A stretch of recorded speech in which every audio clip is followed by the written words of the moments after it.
I just don't know personally if I could absorb a whole lot more. I mean, I feel like I've got the concepts. Of course, I continue to maintain the best plan was the one that was voted down before by this board. I think that's the best one that works for the employees involved. But short of that, if there's not a third vote in this body for that, you know, I feel comfortable with the options we have. They're not good. They're not perfect. They're not even, you know, where I'd like to see them. But I don't know what else to do, you know, beyond the options we have. If we meet another hour, is that going to solve anything? I just don't know if there's enough out there to say there's a magic formula for this. We've been through this so much. It just doesn't appear there is a magic one. There's nothing easy on the table. I don't know how much more massaging of numbers we can do, but you know, I'm certainly think this is something I'd like to see this board be unanimous for something. That would mean a lot to me personally, but I understand how votes go. But if that's what it takes to get people on board for a plan, then I would be in favor of a delay. But again, personally, I just don't see how any other information could be out there that would make anything really different than what we have in front of us, short of revisiting a vote we took a few months ago. And which vote are you referring to? The defined benefit plan. Any employees wish to speak at this time?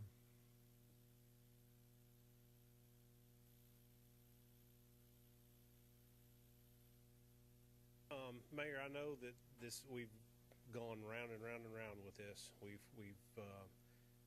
And I personally, I agree with what you're saying. The long-term employees are not getting what they need, and I'm not putting down the short-term employees.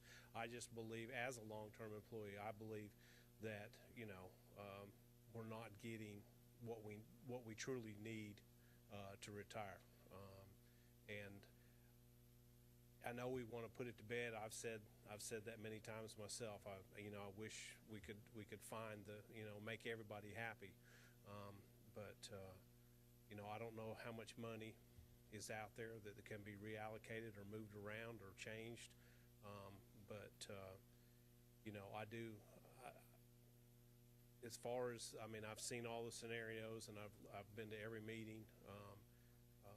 But you know, as far as time-wise, like David said, we've not reached our 90-day window yet, so we still have time, because none of this is going to take effect until after the 90-day window has been closed.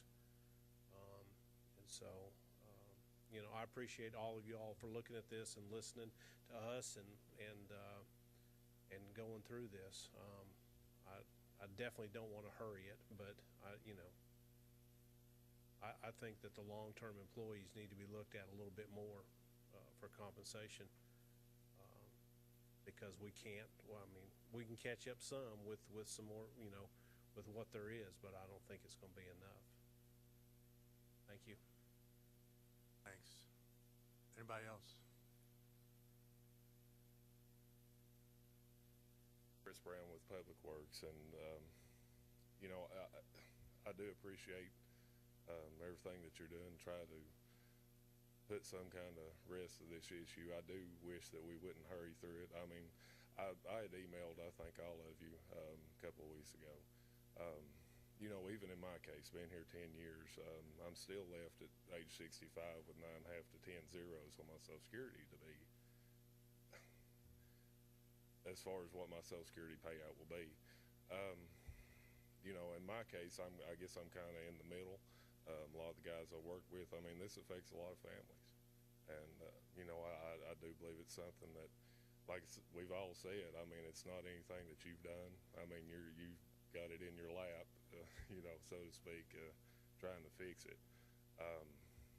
You know, I'd like to say there's a lot of families, a lot of lives involved in this, and you know, to make the right decision, you know, like I said, we hired, the town hired somebody to come in here and tell us, you know, what would be the best plan, and as Alderman Elliott stated, and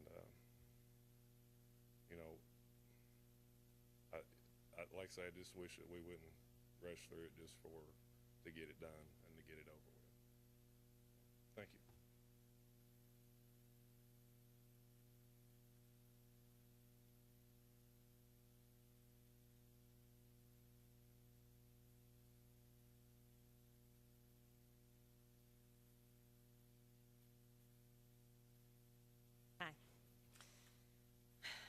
I really don't like to be up here again. I'm not a public speaker, and it literally makes me sick to my stomach to get up here and talk to everybody. But this is my life. This is not a special exception. This is not throwing $1 million in a development that somebody else has left and the town is embarrassed, so they're going to throw money into it. This is my life. I came from poverty. That's not something I want to tell people. I sent you all an email, and I put a lot of personal stuff in that was hard for me to put in that email. It's embarrassing. Nobody likes to say that they grew up in poverty, and I stayed pretty much in poverty. Yes, some of the choices that I made were bad choices and left me there. I wasn't given good choices. I wasn't taught to make good choices. I had to grow and learn those on my own.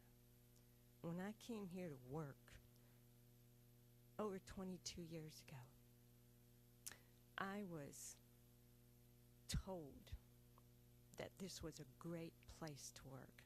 It was a new town. It was very, very young when I came to work here. And I was told there was lots of opportunity for growth and promotion, and that they had a great program, especially with the retirement. When I retire from this town, I will go back into poverty. I have put 22 years into this town. It basically has been my life.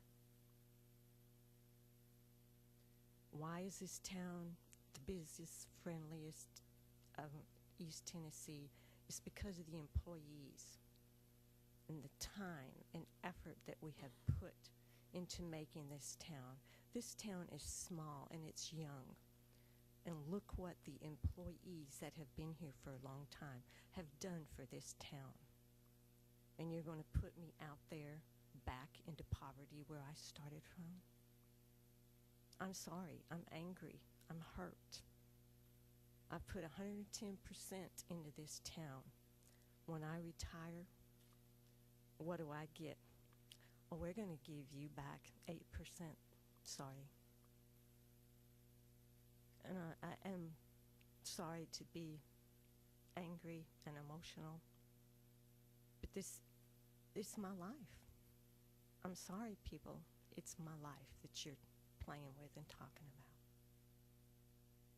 I don't know what the answer is. Yes, I think the defined benefit would have been the only way to really help those that are coming up and those who have been here a long time. What we're looking at right now is not going to help those over the age of 45, 50 that have been here over 10, 15 years. It just won't help. If there's nothing more that can be done, then so be it. But when I leave here, I hope each one of you will remember that I'm going back to where I came from after being here all these years.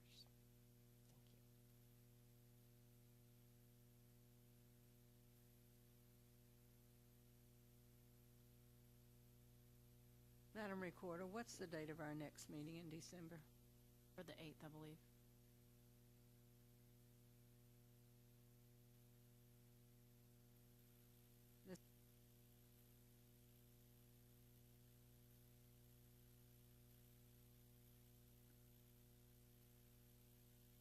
I think certainly,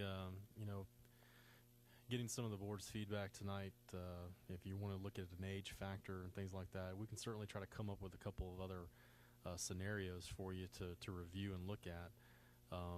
Again, anything that we look at, anything we do needs to pass the legal muster, and we have to run that through our attorney to make sure that whatever you'd be voting on would be okay. So, I think we can do that quickly. Should not take that much time, but it would take a little time to develop, those scenarios and come up with something additional for the board to look at. But we can do that. The other factor that would actually be involved would be, we've got the years of service, 2% of their current salary. It would be the age. Is that correct? I think that's just one factor that we could look at. I mean, we've talked about this in the past. It's really how much the board wants to spend on handling this this issue. Certainly, we've talked about using the insurance fund to put money toward the lump sum option for the employees for their past service. So again, we can divvy that up and look at it however the board wants to look at it. We've looked at it by not including all the employees. We've looked at it by including just the long-term employees. And we've kind of narrowed it down now to what we've had before the board tonight, which was doing something for all the employees. But we can go back and we could probably look at some age factors to see what there may be for that, or additional service factors that we can put in there that would both probably increase the cost over what you have currently before you. So, but I'll be glad to look at that if the board's wanting to look at those options.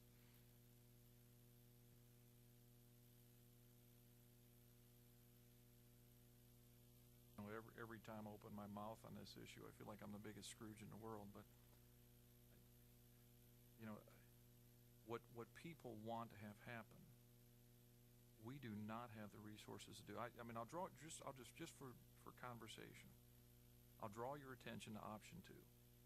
The largest number on there is $38,169. Okay, I mean that's a number, right? The bottom number on that page is $434,000. Let's say we increase it by 400%. So we take it to $2 million.